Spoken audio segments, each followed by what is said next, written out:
To supporters, he was a patriot who made hard choices in dangerous times. To critics, he was the embodiment of unchecked executive power, war without accountability, and government secrecy. Dick Cheney's death marks the end of an era, one defined by war, surveillance, and the reshaping of American power. His impact on the modern presidency, national security, and global conflict is undeniable.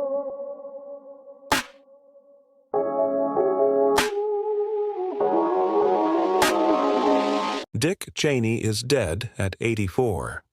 One of the most powerful and polarizing figures in American political history, Cheney died on November 3, 2025, from complications related to pneumonia and chronic heart disease. He had survived 5 heart attacks and received a heart transplant in 2012. His death was confirmed by his family, who said he passed peacefully surrounded by his wife Lynn and daughters Liz and Mary. Born Richard Bruce Cheney on January 30, 1941, in Lincoln, Nebraska, he was raised in Casper, Wyoming. He dropped out of Yale twice, later earning a bachelor's and master's degree in political science from the University of Wyoming. His early political career began under the Nixon administration, but he rose to prominence as White House Chief of Staff under President Gerald Ford from 1975 to 1977. Cheney was elected to Congress in 1978, representing Wyoming's at-large district for 6 terms. He served as House Minority Whip and was known for his hawkish views and loyalty to Republican leadership. In 1989, President George H.W. Bush appointed him Secretary of Defense. Cheney oversaw Operation Desert Storm in 1991, the U.S.-led military campaign to expel Iraqi forces from Kuwait. He was praised for his management of the war and left office with high approval ratings. After leaving government, Cheney became CEO of Halliburton, an oilfield services company from 1995 to 2000. During his tenure, Halliburton expanded its global reach and secured major government contracts.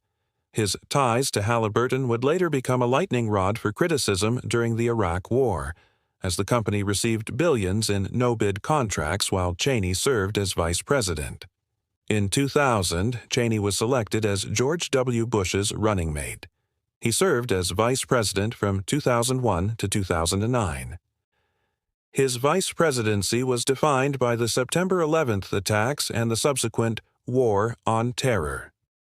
Cheney played a central role in shaping the Bush administration's response, from authorizing military action in Afghanistan and Iraq to expanding surveillance powers and defending controversial interrogation tactics. Cheney's influence was so vast that many insiders referred to him as the real power behind the Bush administration.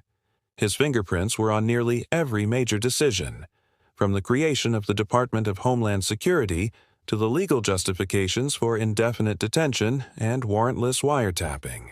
He was a key architect of the Iraq War, arguing that Saddam Hussein possessed weapons of mass destruction. No such weapons were found. Critics accused Cheney of manipulating intelligence and misleading the public. The war cost hundreds of thousands of lives and trillions of dollars, and Cheney's role in selling it remains one of the most controversial aspects of his legacy. Cheney also championed the use of enhanced interrogation techniques, including waterboarding, which critics labeled as torture.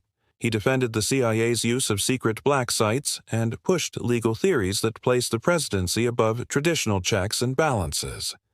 His office fought to keep Energy Task Force meetings secret, refused to disclose visitor logs, and even argued that the vice presidency wasn't part of the executive branch, a radical interpretation that stunned constitutional scholars.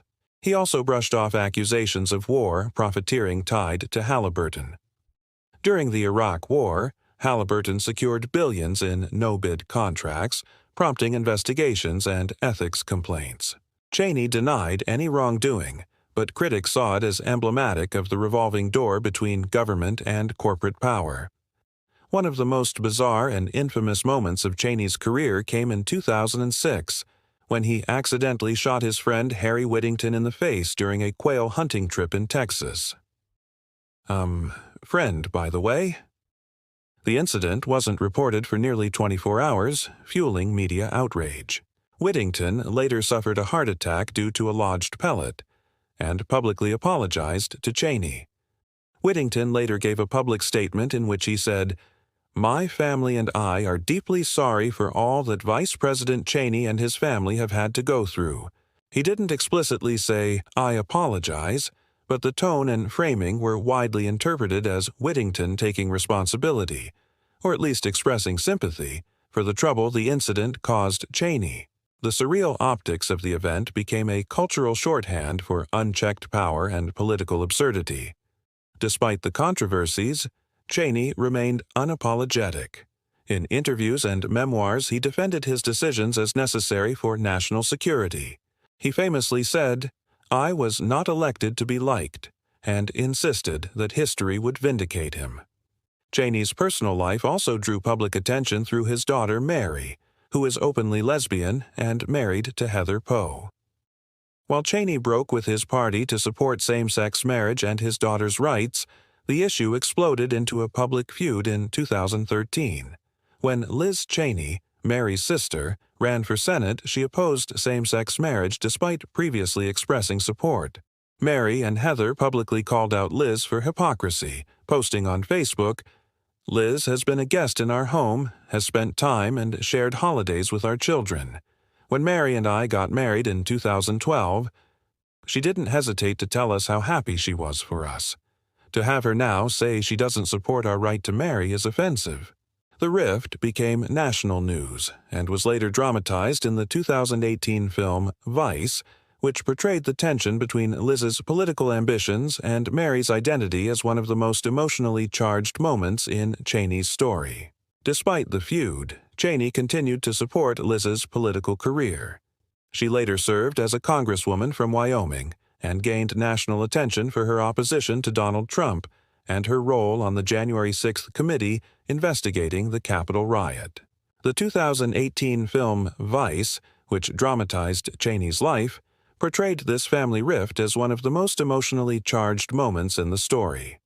While some scenes were fictionalized, the core tension between Liz's political ambitions and Mary's identity was very real.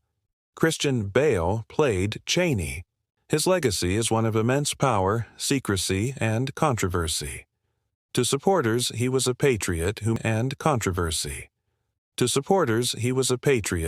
hard choices in dangerous times.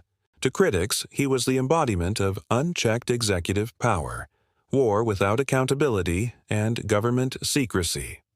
Dick Cheney's death marks the end of an era, one defined by war, surveillance, and the reshaping of American power. Cheney is survived by his wife Lynn, daughters Liz and Mary, and several grandchildren. His impact on the modern presidency, national security, and global conflict is undeniable. Whether remembered as a defender of the Republic or a symbol of its darkest impulses, Cheney's legacy will be debated for generations.